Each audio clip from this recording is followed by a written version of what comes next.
प्रतिष्ठा ना हुई तो हमारी बुद्धि से अज्ञान रूपी अंधकार कभी नहीं मिट सकता, क्योंकि गुरु ही हमारे ध्यान को प्रभु की ज्योति और श्रुति से जोड़ते हैं। हमारा जीवन यदि गुरु की छत्र छाया में नहीं है तो वह जीवन जीवन नहीं, श्राप के समान है। राम तजू तै गुरु न बिसारूं, गुरु के संग हरि को न निहारूं।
गुरुदेव, आप इस विवाह के अवसर पर हमारे यहाँ पधारे, आपकी बहुत बड़ी कृपा है।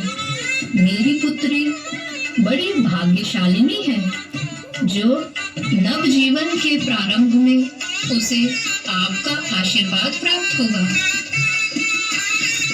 दया, अंदर जाकर देख कि सहजो तैयार हो गई या नहीं।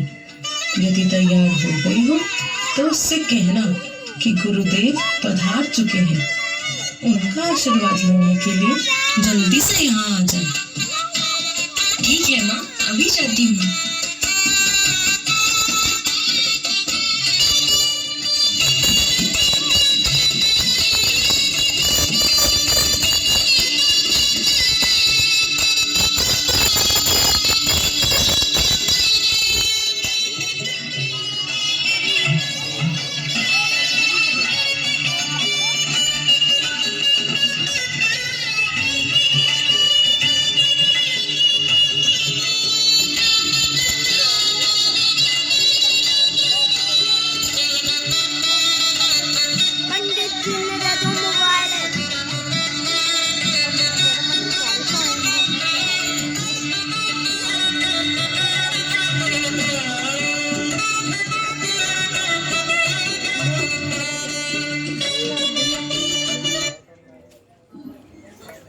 सहजो, तेरी वेशभूषा देखकर तो ऐसा प्रतीत होता है कि तू अत्यंत प्रसन्न है। परंतु तेरे विवाह के दिन मैं तुझसे केवल एक प्रश्न करना चाहता हूँ।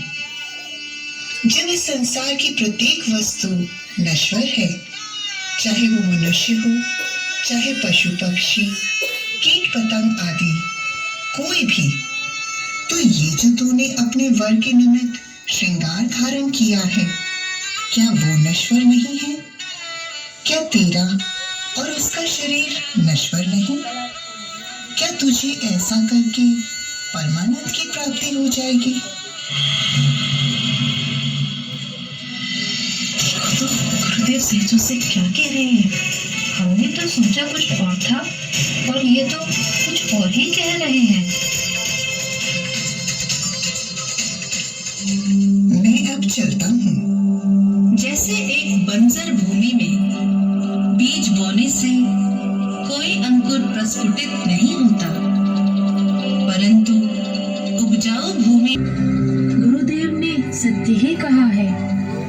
इस संसार में तो अपना शरीर भी अपना नहीं, भगवान की कृपा से मिला है, भगवत भक्ति के लिए मिला है। गुरुदेव के वचनों ने मेरे हृदय से अज्ञान की परत को हटा दिया है। अब मैं अपने जीवन को सांसारिक सुखों के निमित्त व्यर्थ नहीं गवाऊंगी। गुरुदेव की शरण ग्रहण कर अपने परम चरम लक्ष्य की ओर आगे बढ़ूंगी। हरि ने 5 जोर दिए साथा, गुरु ने लई छुटाए अनाथा। हरि ने रोग भोग उरझायो, गुरु जोगी करी सबे छुटायो। माँ, मैं अब ये विवाह नहीं कर सकती।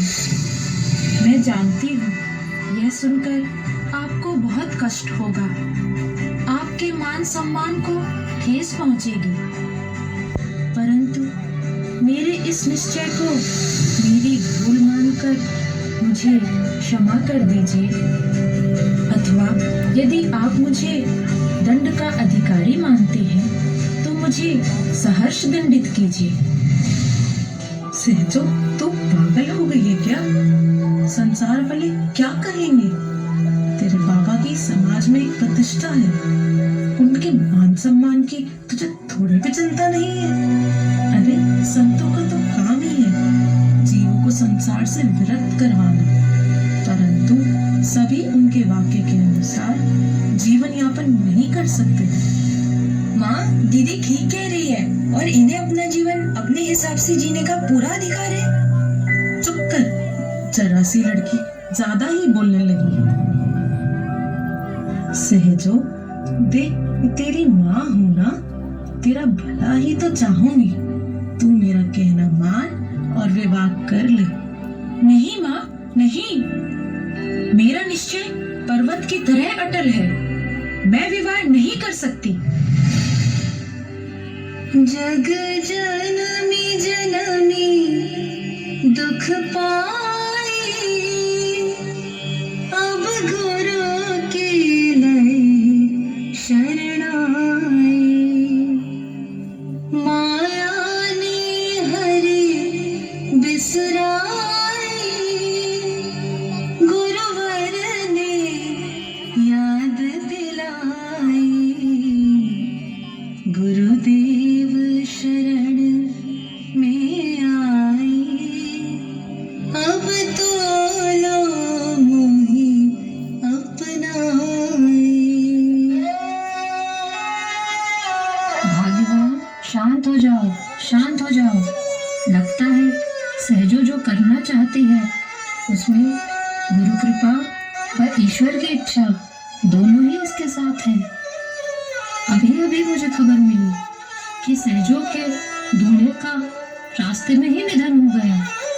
दूल्हा जिस घोड़ी पर सवार था वो आतिशबाजी का शोर सुन बिदक गई और पेड़ से जा टकराई। बस इसी से उसका। हे ईश्वर, मुझसे कितनी बड़ी भूल हो जाती। सहजो, गुरुदेव ने तुझे जो मार्ग बताया है तो उसी पे अग्रसर हो। हमारा आशीर्वाद सदा तेरे साथ रहेगा। देखा माँ, मैं ना कहती थी, समाज वाले तो भगवान एवं महापुरुषों का अपमान करने में भी पीछे नहीं हटते। फिर बाबा, आप और हम सबको मान प्राप्त करने की इच्छा ही नहीं रखनी चाहिए। अरे मेरी बिटिया तो बहुत बुद्धिमान है।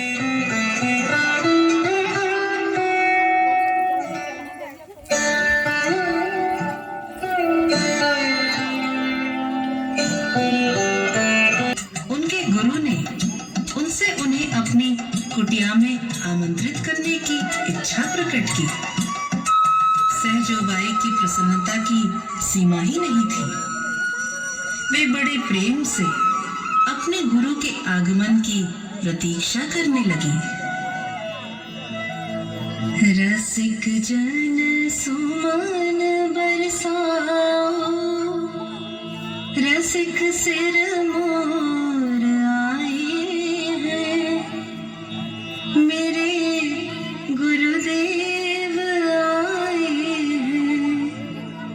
रसिक जन सुमन बरसाओ, रसिक सिर मोर आए हैं।